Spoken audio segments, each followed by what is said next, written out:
Hello everybody, Pashan Julian, and I'm back to talk to you guys about Chapter 20, which deals with land use controls and property development. Many times clients might come into the office and they might be seeking to buy property for specific or commercial or residential development. And if you're familiar with land use and property development issues, you'll be able to show your clients through properties they can lawfully develop it to meet whatever their needs might be and their utility. Land use controls are controlled and regulated through public and private restrictions and through public ownership of land by federal, state, and local governments. To give you an example of what I'm talking about is that it says land use is controlled and regulated by public and private restrictions. Well, a private restriction would be like if you live in a subdivision. And in the market area near Chicago and the surrounding suburbs, there are many subdivisions that do not allow commercial vehicles to be parked on the street overnight. Well, that would be considered a private restriction. A public restriction would be that of something that the government has issued through a law or an ordinance, okay? And then also, as it indicates, through public ownership of land by the federal, state, and local government. Now, states have what it's considered or called or referred to as police powers, which is the authority that they have to create rules and laws to protect the public health, safety, and welfare. And what happens is the federal government delegates to the state, and then the state delegates to the counties, and then to the municipalities. And these would be ordinances, rules of law that would govern people and their engagement in the business of land use and development. The Illinois Constitution allows what's called a home rule units of government. A home rule unit of government by default would be any municipality that has a population in excess of $25,000. Another default would be if the county has a chief executive officer that's elected by the residents that would automatically create a home rule unit of government. And townships in Illinois are never allowed to be a home rule unit of government. And a home rule unit of government can exercise any power and perform any function pertaining to its government. That includes police power by the way of laws that restrict or control the use of land. The municipalities that have home rule units of government have greater freedom to enforce their laws, including the power to jail offenders for up to 6 months. And in Illinois, we also have non-home rule units of government. Well, they do not have such powers to do these things. Their powers are basically derived through land use controls from the state government as opposed through the individual municipality. And so where there's a non-home rule unit of government, they have to adhere to the state law. Home rule units of government can create and enact their own laws and ordinances. A lot of the rules of law and governance are created and established based on a development plan. And we refer to it as a comprehensive plan. And a comprehensive plan is a master plan that establishes the development goals for the local level, and it includes a lot of basic elements such as land use, housing needs of the present occupants, and the anticipated future residents. It also, the comprehensive plan includes the movement of people and goods, whether it be through private vehicles, public transportation, and other modes of transportation like airplanes and trains and trucks and other forms of transportation like bikes and things like that. Now, the comprehensive plan also deals with community facilities and utilities and energy conservation and things of that nature as well. And so this comprehensive plan is very important, and it has a lot to do with how communities are developed and how they create sustainability of the communities.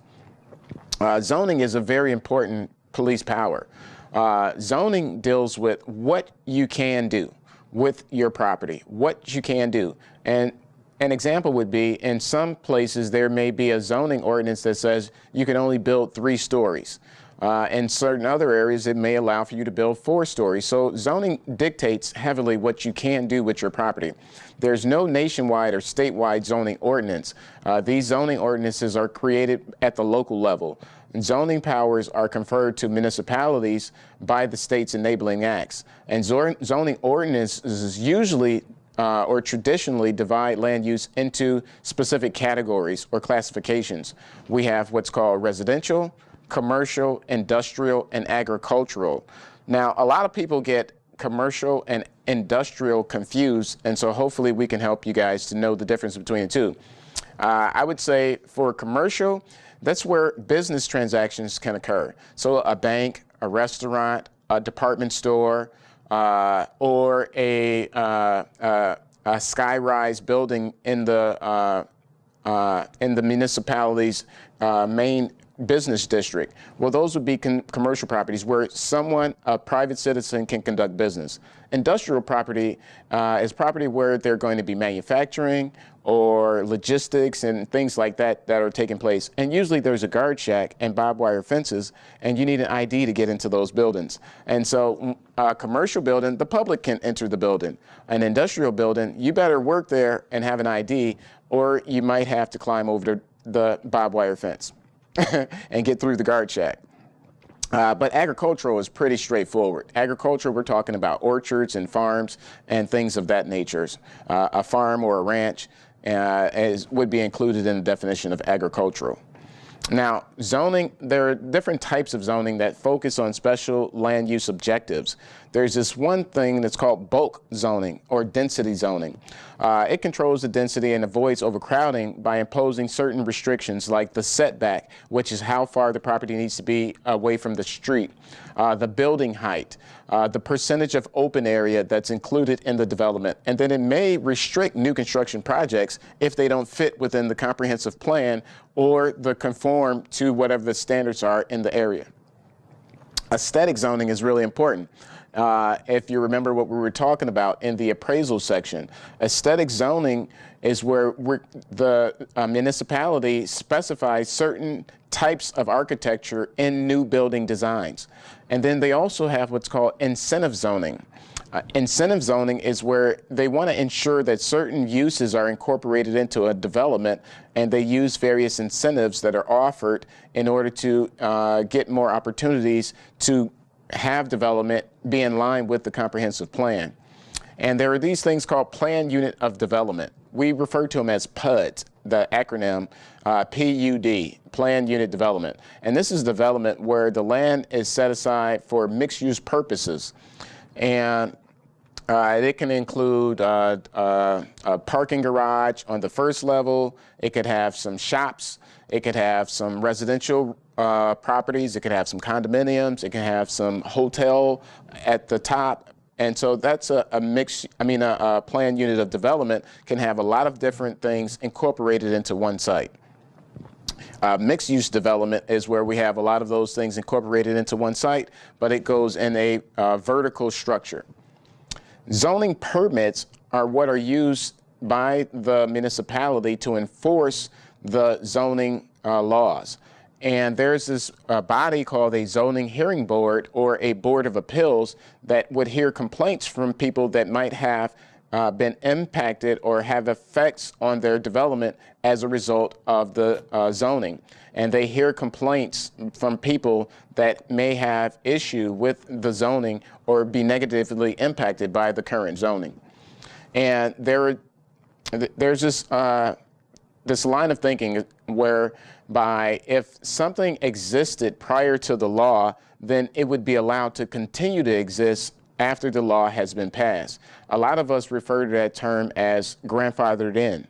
Well, the legal way to say the same thing is called a non-conforming use. Non-conforming use is grandfathered in.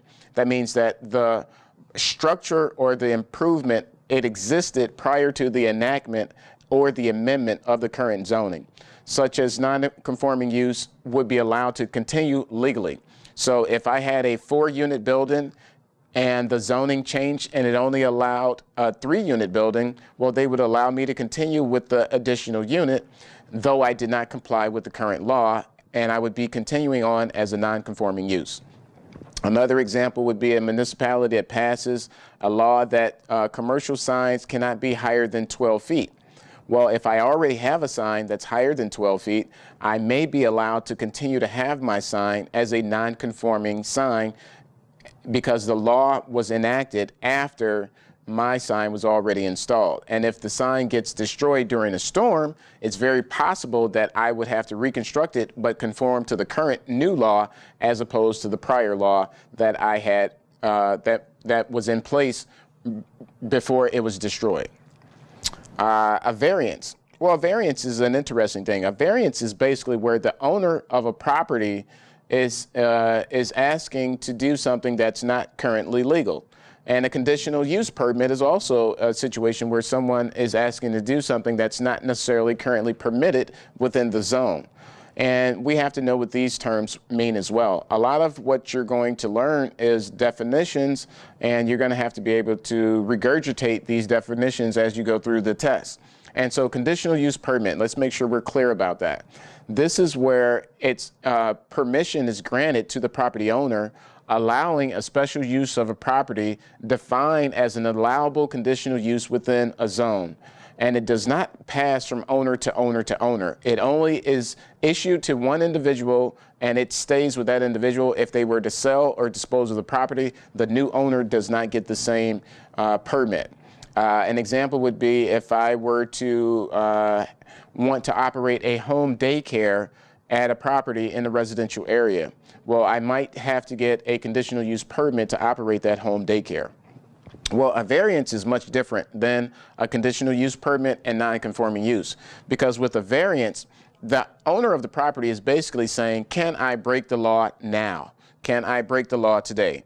If I were in a zone that only allows for a 3-story building and I sought to build a 4-story building, I would apply for a variance, basically saying, can I vary from the current rule and build the 4-story building? Because if I only built a 3-story building, it would not be financially feasible for me to perform this development project. And so if the current zoning harms the developer, well, they may request a variance, and with the variance, they would be allowed to basically break the current law.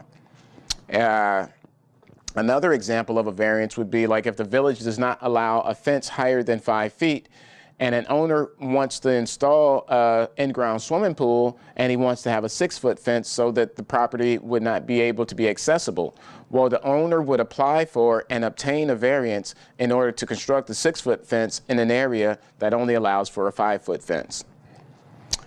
Building codes. So we talked about zoning, and zoning deals with what you can do, and building codes deal with how you have to do it in order to be in compliance with the law. And so building codes are regulations that set the minimum requirements for the kinds of materials that are used in the development, the standard of workmanship, the sanitary equipment, electrical wiring, fire prevention, and all of these things are governed by the building codes. So zoning deals with what you can do. Building codes deal with how you're going to do whatever it is that you are going to do that's legal. And in order to actually have people to occupy a premises, most municipalities require what's called a certificate of occupancy. And basically it indicates that the property is suitable for habitation and meets all of the safety and health standards for the municipality. A subdivision is the next topic here. Subdivisions are regulated by regulations of land development, and there are laws that govern subdividing the land, and those are controlled by the state and local governing bodies where the land is located. And the land development plan is where the subdivider is going to formulate a land development plan, and it's got to comply and be in line with the municipality's comprehensive plan. If your plan for your development, your subdivision, is in alignment with the municipality's comprehensive plan, it's more likely that they will approve the development plan that the owner is seeking to perform within that municipality. And it all starts with the developer creating a plat survey, which is a detailed map that illustrates the geographic boundaries of the individual lots. It's going to include the blocks and sections, the streets, public easements and monuments and things of that nature in the prospective subdivision. And it also may include, in addition to the plat map, it may include engineered renderings, architectural exhibits, and restrictive covenants that might be included in the development. And of course, the plats must be approved by the municipality before they can be recorded. And if it's approved and recorded, then the development can begin. Now, subdivision plans, when a developer is seeking to actually perform a development and create a subdivision, well, the subdivision plans are the maximum, and it'll demonstrate the maximum and minimum lot size, and that's going to be regulated by the local ordinances, and it has to be carefully considered because subdivisions are generally going to be laid out in lots and blocks, and an area of land is designated as a block, and then the area making up the block is divided into individual lots. And so they're going to have what's called a lot and block legal description. Subdivision density is regulated as well by the municipality. The zoning ordinances control the land use, the minimum or maximum lot size, the population density for the subdivision, and the land development. And the developer must comply with the density requirements within the zone. Now, private land use controls, as I indicated earlier, are situations where you have private agreements that govern what an individual may be able to do with their property. And they're referred to as restrictive covenants. And restrictive covenants set standards for all of the parcels within the defined subdivision. And the deed that conveys a particular lot in a subdivision is going to refer to a plat map or the declaration of restrictions that limit the title conveying and binding all grantees. And this is known as a deed restriction. Some people refer to them as CC&Rs, conditions, covenants, and restrictions. And these can be found on the plat map in the county in which the property are located. And it's really important that people be aware of these because it does have a lot of impact on what you might be able to do with your property. But restrictive covenants cannot be for illegal purposes. They're not allowed to be used to restrict occupancy or ownership of members of certain racial or national or religious classes. They may be more restrictive than public controls, and they definitely would take priority over public controls because whatever is the most restrictive is what would govern. And they are enforced by an injunction. And as I mentioned earlier, they're referred to as covenants, conditions, and restrictions. And these are basically private rules that are set up by developers to set standards for all of the parcels that are within a subdivision. Now, restrictive covenants that forbid or restrict conveyance, encumbrance, occupancy, or a lease on the basis of an individual being a member of a protected class like their race, color, religion, or national origin would all be considered illegal and void statements and unenforceable in the court of law. The only exception to the Illinois Human Rights Act are for religious and charitable organizations. A religious organization can restrict occupancy to only individuals of that specific religion. Charitable organizations can restrict occupancy to only individuals that are members of the charitable organization because they are exempt or they have an exception in the Illinois Human Rights Act. Now, there's another law. It's called the Interstate Land Sales Full Disclosure Act. It's a federal law that regulates the interstate sale of unimproved lots designed to prevent fraudulent marketing schemes. And just to make sure we're on the same page, an interstate sale an example of that would be if I had a property in California that I'm going to sell and market to people in Illinois. If I had a property in Illinois that I'm going to sell and market to people in California, those are considered interstate sales. And these transactions are governed by federal law. And these laws are administered by the Secretary of Housing and Urban Development, HUD, is what we would usually refer to them as. And it requires developers to file a statement of record that contains many disclosures before they can actually offer the unimproved lots in the interstate commerce by telephone or through the mail. And it's really important that we look at this as far as the Interstate Land Sales Disclosure Act. This is a federal law, and it deals with unimproved lots. Unimproved lots, that means that there's no structure on these particular lots. And I believe it's to prevent people from selling property to people where the property will not be able to sustain a structure. Like if I were to sell somebody a lot that's quicksand, right? This would prevent that from happening, because in the disclosures, it would disclose the conditions of the soil, and it would basically indicate that the soil cannot sustain a structure.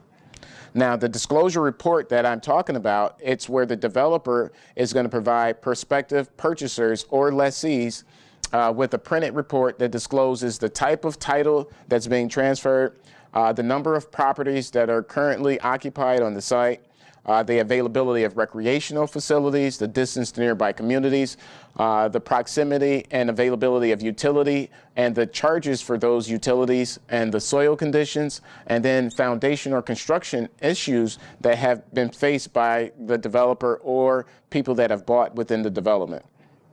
Now, when there's an interstate transaction, there's what's called a revocation right. The purchaser or the lessee have a right to revoke a contract to purchase or lease a regulated lot until midnight of the 7th day after they sign the sales contract. And if the purchaser or the lessor or lessee, if the purchaser or lessee does not receive a copy of the disclosure report, the purchaser can bring action to void the contract within 2 years of signing it if they did not receive the disclosure report that's required by federal law. Now, there are exemptions to the Interstate Land Sales Full Disclosure Act. The subdivision consisting of fewer than 25 lots is exempt. If the subdivision consisting of 25 or fewer lots, or those in which the lots are going to be 20 acres or more, or lots that are offered solely for sale to developers, or lots where there's an existing building, or lots where the seller is obligated to build the property within the 2 years. These would all be exempt. And for me, the exemptions basically establish that the laws are protecting people that are going to own and occupy the space, and all of the exemptions kind of refer to business transactions, 25 or more lots, 20 or more acres, being sold to a developer, the lots where the building is already there, or if the seller is going to actually build it. Well, those are all kind of business kind of transactions, and that's why they're exempt. Now, the penalties for those that violate this federal law, they can be accused of misrepresentation, or if they fail to comply with the act, well, they can face criminal penalties. They can also face fines and imprisonment, and of course, they're subject to civil damages as well. Now, in Illinois, we've taken this federal law and we've added some additional components to it. And usually what you would see is that the federal law is a little broad and the state law is much more restrictive, and whatever is more restrictive is what would govern. So for federal law, it only deals with unimproved property. Well, state law deals with unimproved and improved property. And the law is called the State Subdivided Land Sales Law. And this regulates sales or promotion within Illinois of subdivided land, and it's regulated by the Illinois Land Sales Registration Act. And the act regulates the offering, the sale, lease, or assignment of any improved or unimproved land divided into 25 or more lots, offered as a part of a common promotional plan. And that concludes Chapter 20.